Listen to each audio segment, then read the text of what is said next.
So, good afternoon, everyone. Thank you for joining me for today's uh, CoolCare Masterclass.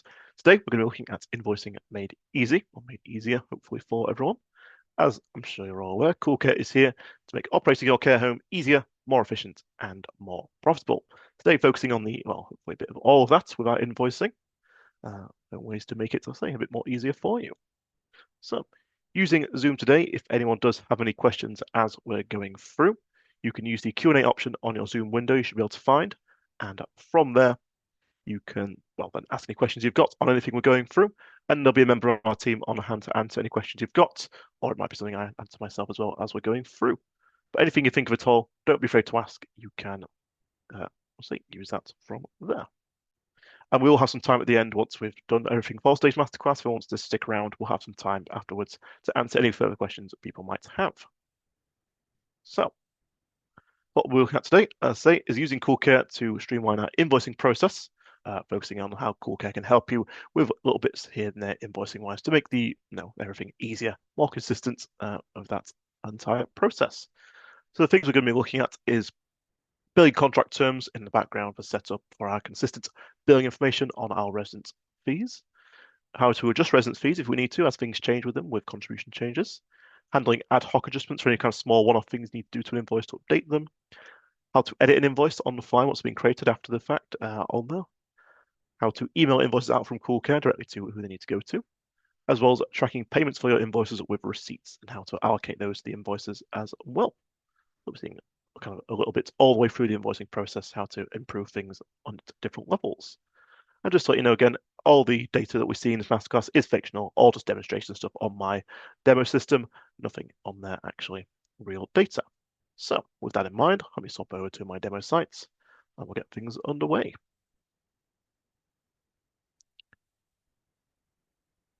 Okie dokie then. Right, if I share my screen, we should see CoolCare on there now. So we're going to start at the very beginning with invoicing, kind of one important things you need for your invoicing to work on CoolCare that will make kind of everything easier from there, which is our billing contract terms. So billing contract terms are one of your lookups in CoolCare, which you can find up in the top right corner. If you click your name on the menu there, if you have the access to it, you'll be able to see lookups on that menu. So if I click into that page, the lookups in general are all about different drop-down menus in CoolCare that can then kind of make sure you're using consistent data in different places across your staff resident records in different ways. The one we're most interested in there is the one at the bottom left here. You can see billing contract terms, which is specifically looking at your residents invoicing fee contracts on there.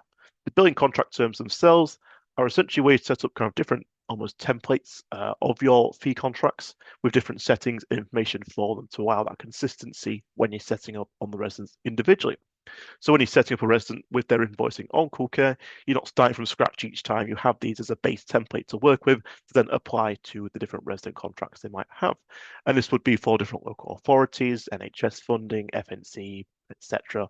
All different funding sources you might have can have their own billing contract term in here. So if I click into any one of these to show you the kind of things they can do. So the idea is to say, for example, for a local authority billing contract term, you can set over here with all the information and settings it would need on there. Stuff like if they would anonymize invoices, if some places don't need to know the resident's name, they just need some basic details on there, you can anonymize the invoices from here. You can say how it would bill discharge for residents, if it bills the date of discharge, if it bills after discharge for certain reasons as well on there, setting up a notice period for it as well. And let's say specifically for local authority contracts, you can set up all their details in here. So payable reference, address, contact details for them in there. The idea is, as you can see, the more we can do in here with the address setting contact details on this side, the less we then have to worry about on the individual resident side. So this is all this stuff that will then transfer to our individual resident contract when they're being set up on the resident records. There's even additional stuff you can do, such as absence fee reductions for residents. So if a resident is absent for so long, you can set up a reduction of their fees for this specific contract type. And you can do that to multiple levels as well there. After the resident's absent for so many days total, it will reduce their fees by a certain percentage from there. You can even set up the payment details for us. So if they all kind of, if they're a local authority, for example, if they all use the same payment cycle, you can set that up in here in terms of the repeated users, the type of repeat and how long that is. For example, this is set up to be a 28-day for weekly billing for all my local authority ones here, the payment method they use, on their extra settings, such as marking the invoices as printed automatically if you don't need to print them off, and when we would then process the invoices for those specific accounts. So essentially, it's like the more you can do in here, you've then got that consistency across all the resident accounts you're setting up with this specific contract type. All done from there. So yeah, set them up in the billing contract terms here, and then on the individual residence side, if I go into a residence, just to kind of show you what it will look like. On the residence, if we go to set them up, when you're coming into a resident record and setting up their fees for them in here, click inserts. One of the things required when you're creating a fee contract is specifically the contract type, which is those billing contract terms. So you set it up in the billing contract terms, you can then choose them on the account details here.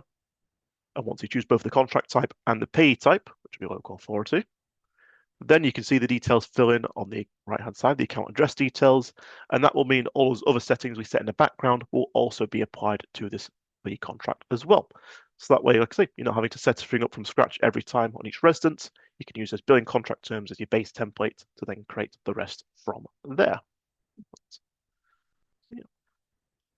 So yeah, you do have a new funding source on your local authority that would you don't normally use. You can set them up in the lookups on there, and all the settings that apply to them can then be set in those billing contract terms. Yeah. That starts things off nice and easily for you from there. Then, once we have our residents set up and all their fees on CoolCare in here, we can adjust things on their records if we need to. For example, if your residents' fees change, what would we do in that case? So if we take a residence from mine on here, we'll go with anyone, and say we've had a change of fees for them. So 2 places you'll need to change that, or well, I guess more than 2, depending on how they're set up. But essentially, first bit would be in their billing and fee contracts on here. You can adjust their weekly fee on this page right away. So you see the weekly fee option there. You just click the little pencil icon to adjust that. Just by clicking the inserts on here, we can then adjust the weekly fee from whatever date we would need to. So if you say it might be, we can even backdate those, so it might be from the 1st of May that these have changed up to a new fee in there. Save that. And that is our weekly fee change popped in there, which will update the current weekly fee for our residents. And that will add a new warning to their page here, telling me that the weekly fee no longer matches their fee contract contributions. Actually, we've updated the weekly fee, but that's only half the story. We then need to update their fee contracts themselves to make sure they still match up with those fees. So if we click on the residents, on the fee contract themselves down here, we can update those to then update our fees. So on there, you have the contribution changes tab. By clicking that's where you can add in a new contract change. Essentially just the same as changing the weekly fee, just on the fee contract individually. Click on that there. And very much the same way, you choose your date effective, when that takes effect from, and the contribution, what that would change to from there. We can up that by bits. And as it says there, a backdated change may cause adjustments to be applied, which is more if you backdate it even further back than that. So if you're backdating it for where you've already billed the residents, it will work out on adjustments based on what they've already been billed versus what they should have been billed from the fee change. And it will work out the difference, and that will create an adjustment to go onto their next invoice as well. So it works all that out for you. All you need to know is the date effective and the contribution change, what it would update to. So if I save that, we can change that in there. But that still doesn't quite match everything up, so we then need to update the other one as well, which I'm just going to do on here. So again, contribution changes, new contract change, and update that as well. And that should then all match up with our new weekly fee. And that warning saying they don't add up is all gone. That now adds up from there. But yeah, that's how I would manage those. Literally, anytime your residence fees change, you can update the weekly fee in the record to say what they then should be adding up to. And then you can work out on the fee contributions individually how to change those to update them to make up that new weekly fee. And that can be updated however you need to. I've done them in, say, backdated them slightly on mine. You can also put them ahead in advance, so you can plan them ahead in the future. You're not having to do it all afterwards. You can plan as far ahead as you would need to. Also on the fee contracts, as well as those contribution changes, is another tab which can be used for additional things on there. If I click into it, there's another tab there for ad hoc adjustments. So this is where you might need to add an extra line onto an invoice for kind of anything additional you might need. This could be for extra payments, and I say an additional extra payment that's not normally on there for just an extra line, or this could even be for a credit. So if it's an extra credit that needs to appear on an invoice for a slight or a fees for whatever it might be, again, anything you can think of, you can add them on to here.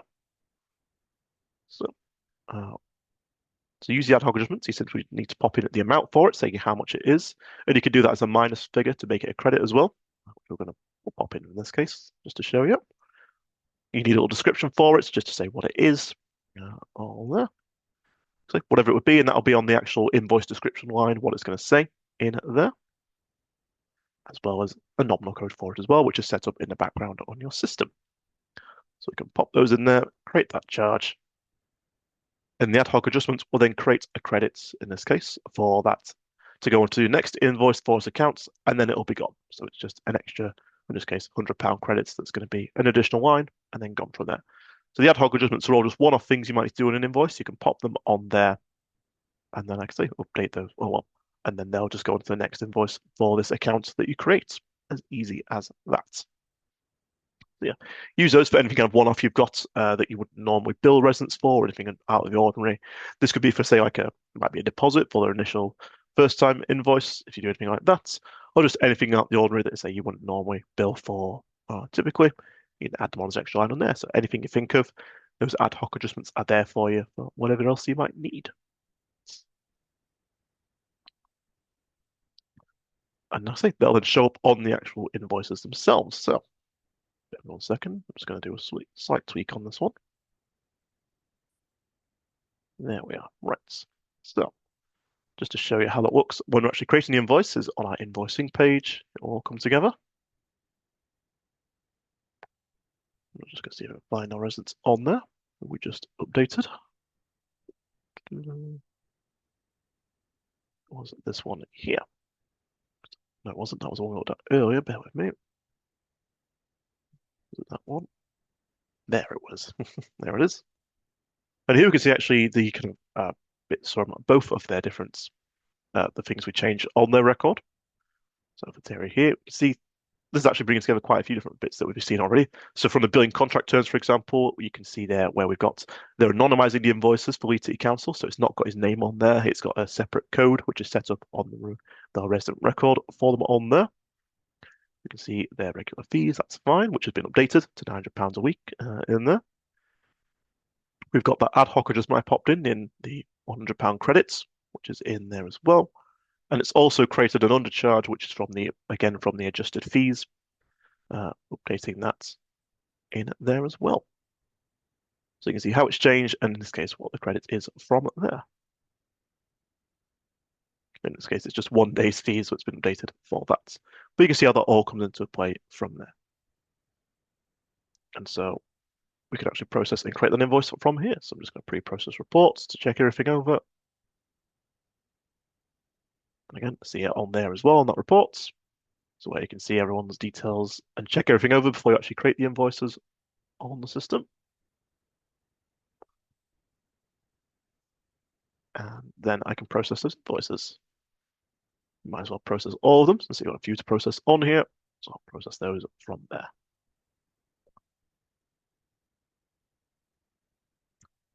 And once they're processed, that's when we then have our invoices page on here. And it's from the invoices page here where we can then get these out of CoolCare, but also we can adjust the invoices if we need to. So if something did sneak past you at point of processing when you were doing the invoicing, if there was something you missed that needed adjusting, it's not the end of the world because we can still edit the invoices themselves after they've been created. So on the invoices page here, you can see our new invoices that we've got created. And if I click into any of those, for example, the one for Terry we just were looking at, I can update this if I need to, just by scrolling down. You got the invoice items themselves, the different lines, where we can adjust those as needed. So for example, if that credit that I put on was actually should be there for a different value, I can update it in here just by clicking on it. And then you can see all the details there, which I can update nice and easily, such as the actual price of it as well. So it should be £120 rather than 100 credits. Save that, and that will update the invoice line there and update the invoice totals from there as well. So yeah, you can still edit invoices once they've been created on CoolCare. It's not the end of the world if something does slip past you, but you can only edit them if they've not been marked as imported. So, you've just created them on CoolCare now, you've not then exported them into Sage or Zero, whatever you use outside of CoolCare. If they have the tick to say they've been imported on here, for example, you can no longer edit it on there. So it's only kind of essentially once they're kind of fresh new invoices that you've not had a chance to get out of CoolCare yet, then you can edit them on here. Otherwise, you'd have to, well, I guess deal with them separately afterwards.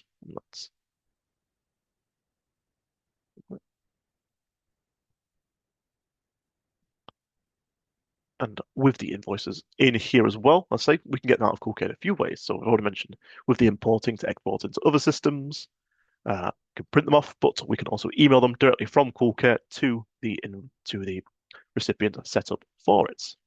So to do that, you can use your filter on your invoices page to see what's waiting to be emailed, which will pull through anything that has an email address to send them to that hasn't been sent already. In this case, just the one on mine. And to email those out from CoolCare, you just literally can use your actions on here, and you can see there you've got the option to email all filters to do everything on there in one go, or you can do email selected to use the tick boxes if you want to just do a select few on there as well. In this case, we're going to email all of them, which in this case is still just the one. And from there, that will then be emailed out from CoolCare straight to the recipient set up on the actual fee contract on it. And you can see there it's been ticked off to say it's been emailed automatically, so we know that's been sent out from the system. To show you where those are actually set up, if I go back to Valerie on here, into their fee contracts. So it's on the actual contract itself, you would set it up in there. When you're creating a fee contract, you can tick the box there to enable email invoicing, to say that you want to send out the invoices for his account via email. And then the invoice email address, you can just pop in on there to say what address to send it to on that. You can also have a CC in there if you want. You can actually have multiple CCs if you separate them with a semicolon. So you can send it to multiple email addresses as you need to from there. So yeah, remember for email invoicing, one main email address, but multiple CCs you can add in on there. So yeah, and then that allows you to send them out via the email invoicing from the invoices page. Nice and easy. And last thing we can also do with those is, if we need to, we can then track receipts in CoolCare now. This is a more new addition that some people may not have seen yet. Using our receipts page, we can track those payments for the receipts we've got. So on the receipt section here, you can add receipts onto CoolCare, which you can do directly on here one by one, or you can bulk upload if you view CoolCare at company level, to show you. You can see you have the option to bulk upload them as well with a CSV. In this case, I'm just going to add in one.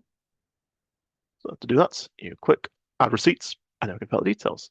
So we say which account it's for, which is just going to check my invoices to see who we can do one for. We'll do this one here, that's 3,200, which is for IAN01. So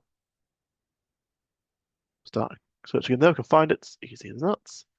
The payee was, in this case, it's the council. Pop it in there. And we can fill out all the details we need for it. So there's the date it was paid, the transaction type, which would be, what does it say? Bear with me. Back transfer. I want to make sure it's accurate on that.